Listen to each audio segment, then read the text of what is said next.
আসসালামু আলাইকুম। প্রিয় শিক্ষার্থীরা, তোমরা কেমন আছো? নিশ্চয়ই ভালো আছো, নিরাপদে আছো, তাই না? হ্যাঁ, আমিও ভালো আছি। বন্ধুরা, বরিশাল ডিস্ট্রিক্ট অনলাইন প্রাইমারি এডুকেশনের পক্ষ থেকে তোমাদের জন্য রইল আমার পক্ষ থেকে অনেক অনেক শুভেচ্ছা ও ভালোবাসা। তো বন্ধুরা, আজ আমি তোমাদের মাঝে এসেছি পঞ্চম শ্রেণীর বাংলাদেশ ও বিশ্ব পরিচয় নিয়ে। ঠিক আছে, দেখা যাচ্ছে? তো চলো আমরা এখন কি করবো, স্ক্রিনে চলে যাই। ঠিক আছে, আচ্ছা আসো।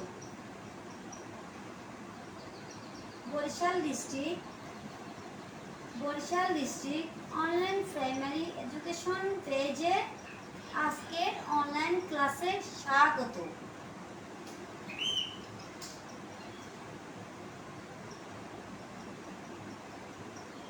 পাঠ উপস্থাপনায় মমতাজ বেগম, সহকারী শিক্ষক, চরমনাই মাদ্রাসা সরকারি প্রাথমিক বিদ্যালয়, বরিশাল সদর, বরিশাল। পাঠ পরিস্থিতি আমি যদিও একটু আগে বলেছি, তোমাদের বই দেখিয়েছি। তো তোমরা এখন দেখো, স্ক্রিনও দেখি আমরা।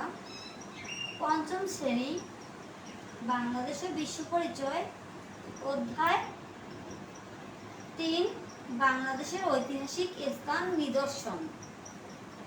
আর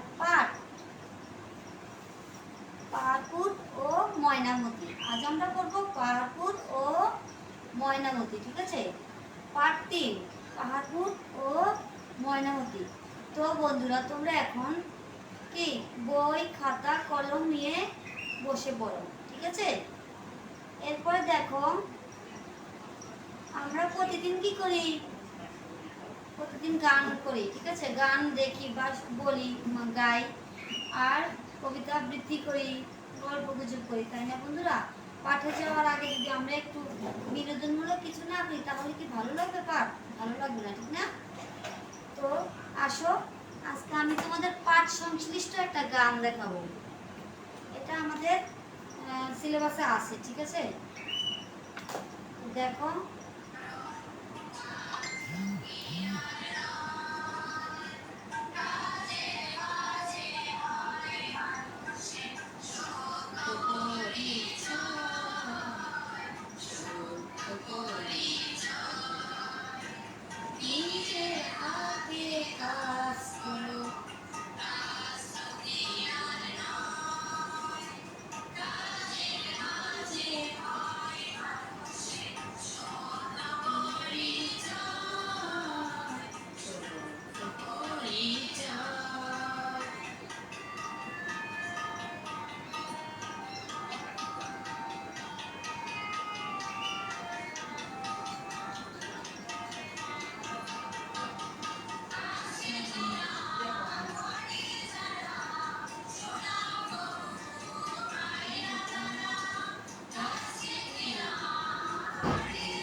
আজ এ পর্যন্তই। ঠিক আছে বন্ধুরা, তো কাজ করতে হবে। ঠিক আছে, কাজকে ঘৃণা করা যাবে না, নিজের হাতেই কাজ করতে হবে। নিজের কাজ অন্যের হাতে, অন্যের জন্য ফেলে রাখা যাবে না। ঠিক আছে, তো আসো এবার আমরা কি করব,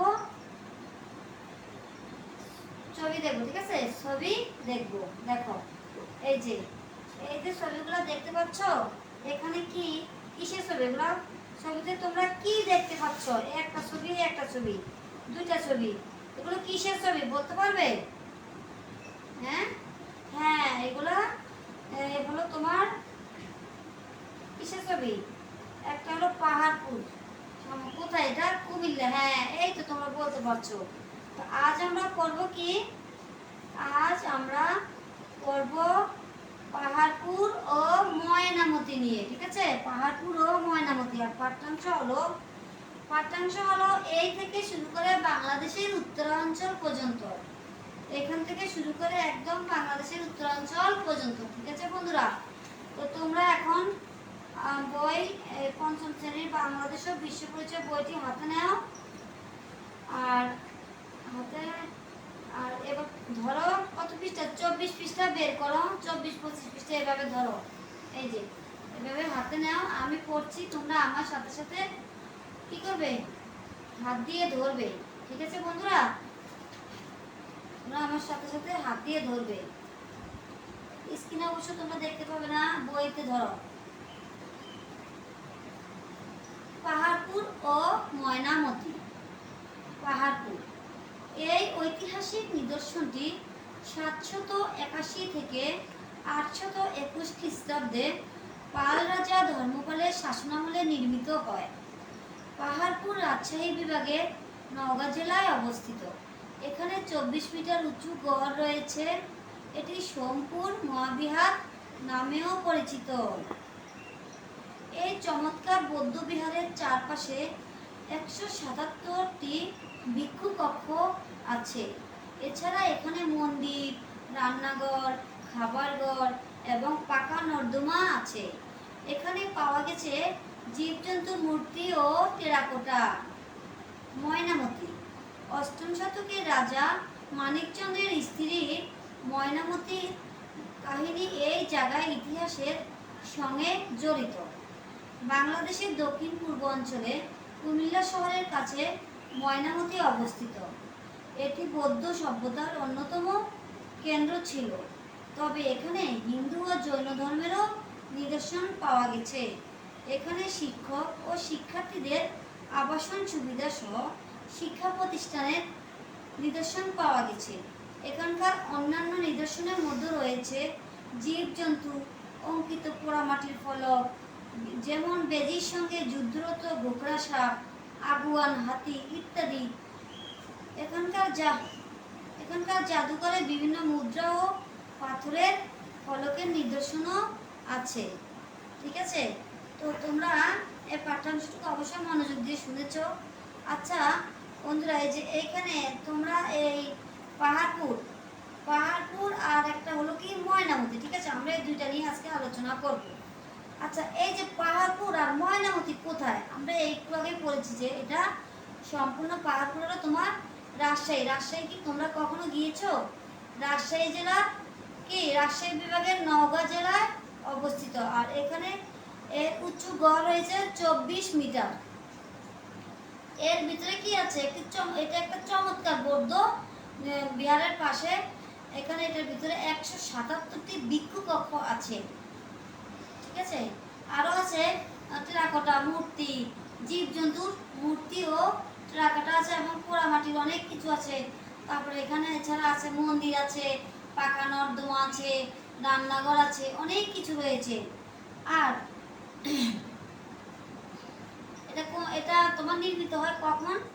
পাল রাজা আছে না, পাল রাজা ধর্মপালের শাসনামলে।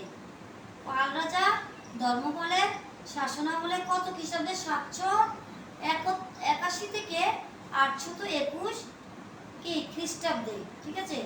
আর এই যে আমরা ময়নামতি, এই যে আর একটা ছবিতে দেখা যাচ্ছে নিচের উপরের ছবিটা হলো কি পাহাড়পুর, হ্যাঁ, আর নিচে এখানে আছে ময়নামতি।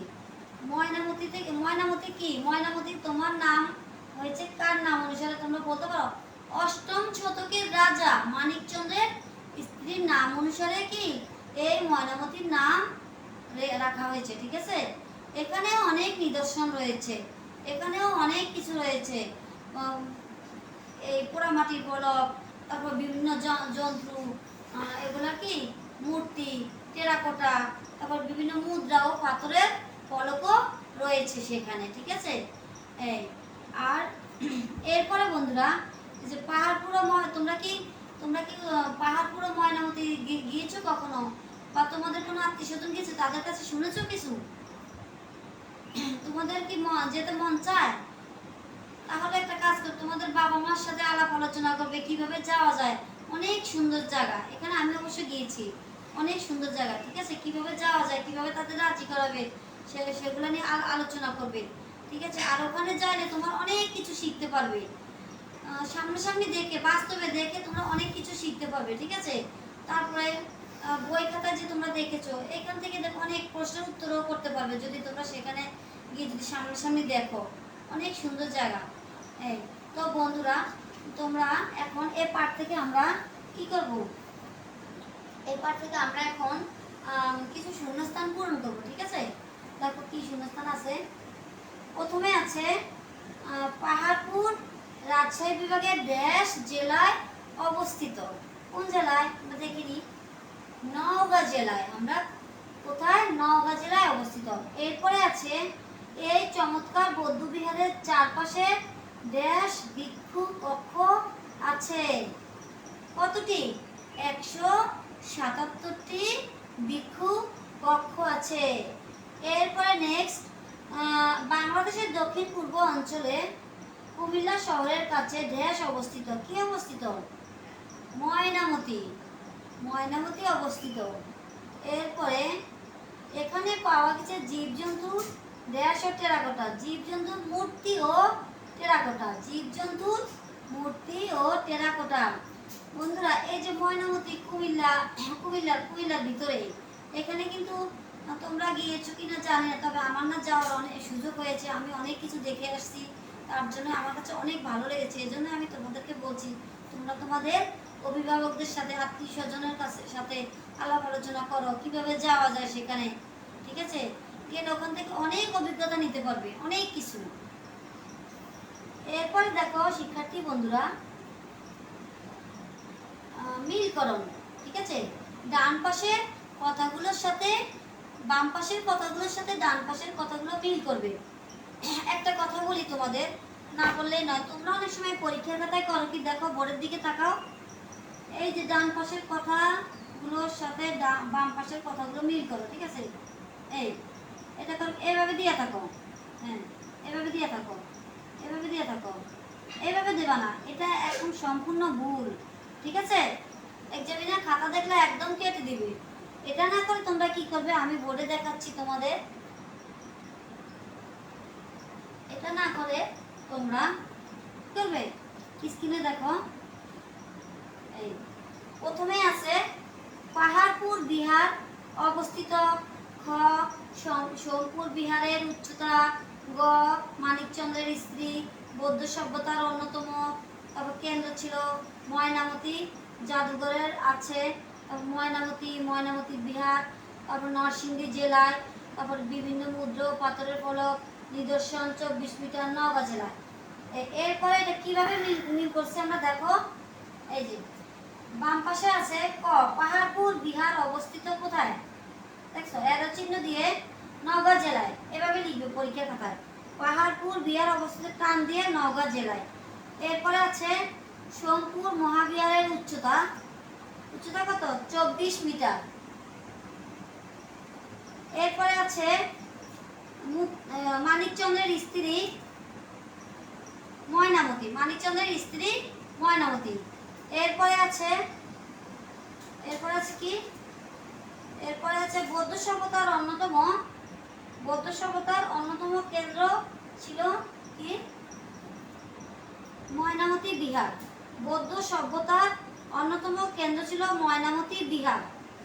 এরপরে আছে ময়নামতি জাদুঘরে আছে কি আছে, ময়নামতি জাদুঘরে আছে, আমি একটু আগেও পড়েছি, বলতে পারোনি, বিভিন্ন মুদ্রা ও পাথরের ফলকের নিদর্শন। বিভিন্ন মুদ্রা ও পাথরের ফলকের নিদর্শন। এরপরে আমরা যাব প্রশ্ন উত্তর মানে মূল্যায়ন। দেখি তোমরা এই পাঠ্যাংশটুকু পড়েছি, এর ভিতর থেকে তোমরা এই প্রশ্নের উত্তরগুলো দিতে পারো কিনা। প্রথম প্রশ্ন আছে আমার, পাহাড়পুর কোন জেলায় অবস্থিত? এটি কেন নির্মাণ করা হয়? পাহাড়পুর নিয়ে 4টি বাক্য লিখো। সুপ্রিয় বন্ধুরা, তোমরা যদি খাতায় লিখে নিতে চাও অবশ্যই লিখে নেবে, এগুলো একটু বড় প্রশ্ন তো তাহলে ভালো হবে আমার মনে হয়। দেখো কি আছে উত্তর, পাহাড়পুর নওগাঁ জেলায় অবস্থিত। কোথায় লেখো, পাহাড়পুর নওগাঁ জেলায় অবস্থিত। এটি বৌদ্ধ ধর্মভিত্তিক জ্ঞান চর্চার জন্য নির্মাণ করা হয়েছে। বৌদ্ধদের ধর্মের জ্ঞান চর্চার জন্য, অনুশীলনের জন্য, চর্চার জন্য নির্মাণ করা হয়েছে। তারপরে 4টি বাক্যে লেখা হলো, 4টি বাক্য লিখতে বলছে। এটি সোমপুর মহাবিহার নামে পরিচিত। এই পাহাড়পুর বিহারটাই সোমপুর মহাবিহার নামে পরিচিত। 2, এই নিদর্শনটি 781 থেকে 812 খ্রিস্টাব্দে। এই নিদর্শনটি কখন? 781 খ্রিস্টাব্দ থেকে 821 খ্রিস্টাব্দ পর্যন্ত পাল রাজা ধর্মপালের শাসনামলে নির্মিত হয়। 3, এখানে 24 মিটার উঁচু গড় রয়েছে। এখানে 24 মিটার উঁচু গড় রয়েছে। 4, এখানে এই যে বিয়ারটা দেখেছো এর ভিতরে 177টি ভিক্ষু কক্ষ রয়েছে। তোমরা কি লিখবে? তাহলে লেখো, আমি একটু সময় দিচ্ছি তোমাদের।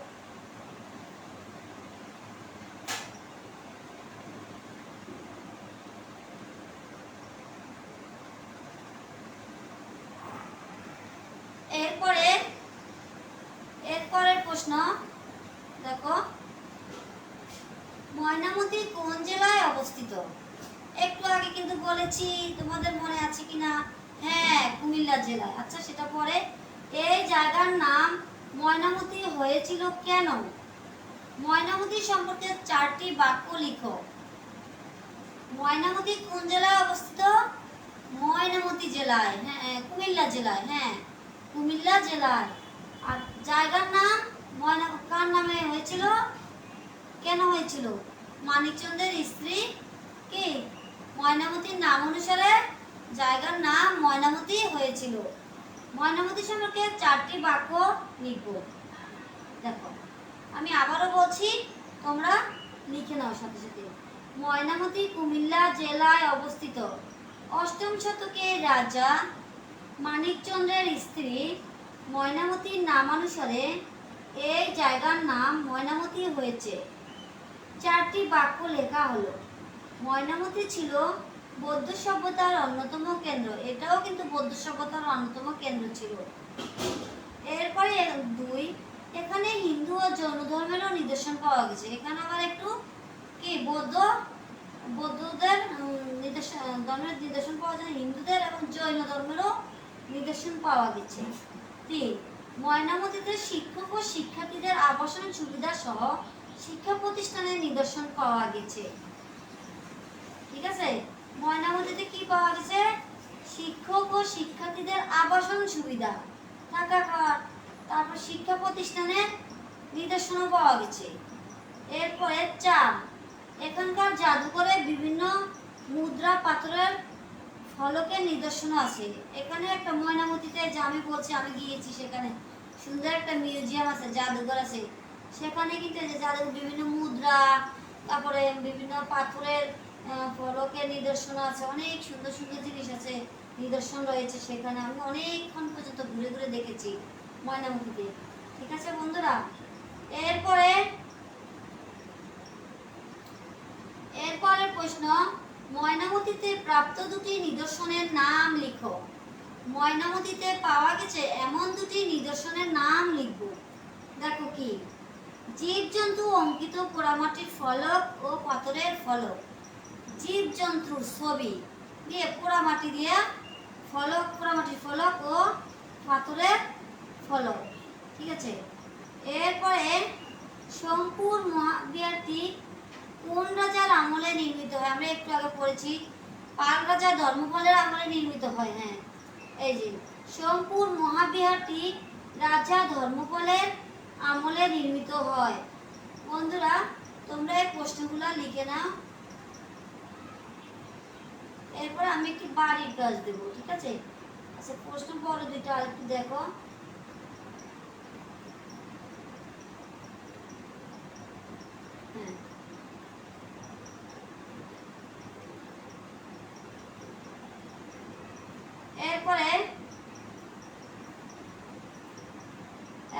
বন্ধুরা, আমি যে পাঠ্যাংশটুকু করেছি, ঠিক আছে, এর ভিতর থেকে আমি একটু বাড়ির কাজ দিব।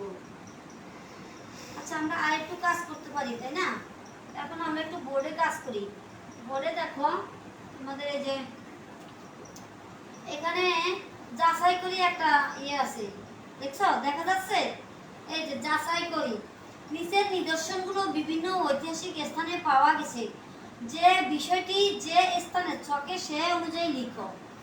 এই কাজটাও তোমরা সুন্দর করে করবে। যদিও এখানে আছে লেখা, এখানে কি এই যে উঁচু গড়, অষ্টম শতক, বৌদ্ধ ধর্মীয় নিদর্শন, বাংলাদেশের দক্ষিণ পূর্ব অঞ্চল, গোপন কুঠুরি এবং বাংলাদেশের উত্তরাঞ্চল। এই যে পাহাড়পুরে কি কি আছে? উঁচু গড় আছে, তারপরে এই যে এখানে পাহাড়পুরে আছে কি দেখা যাচ্ছে যে পাহাড়পুর, এই গড়ে হবে কি এখানে দেখো উঁচু গড়, পাহাড়পুরে উঁচু গড় 24 মিটার উঁচু গড়, ঠিক আছে। তারপরে অষ্টম শতক হবে না। এখানে আছে বৌদ্ধ ধর্মীয় নিদর্শন, পাহাড়পুর ময়নামতিতে কিন্তু বৌদ্ধ ধর্মীয় নিদর্শনও আছে এবং বাংলাদেশের দক্ষিণ পূর্ব অঞ্চল আছে। তারপর বাংলাদেশের উত্তরাঞ্চল অষ্টম শতকে, যে ময়নামতি এটা হবে অষ্টম শতকে। অষ্টম শতকে রাজা মানিকচন্দ্রের স্ত্রী ময়নামতির নাম অনুসারে কি এই জায়গার নাম রাখা হয়েছে ময়নামতি, ঠিক আছে বন্ধুরা। তো তোমরা বাড়ি এটা বাসায় অনুশীলন করবে, এই সবটা বাসায় সুন্দরভাবে লিখবে, ঠিক আছে। আর আমি স্ক্রিনে আরেকটা বাড়ির কাজ দিচ্ছি, খুব ছোট, দেখো।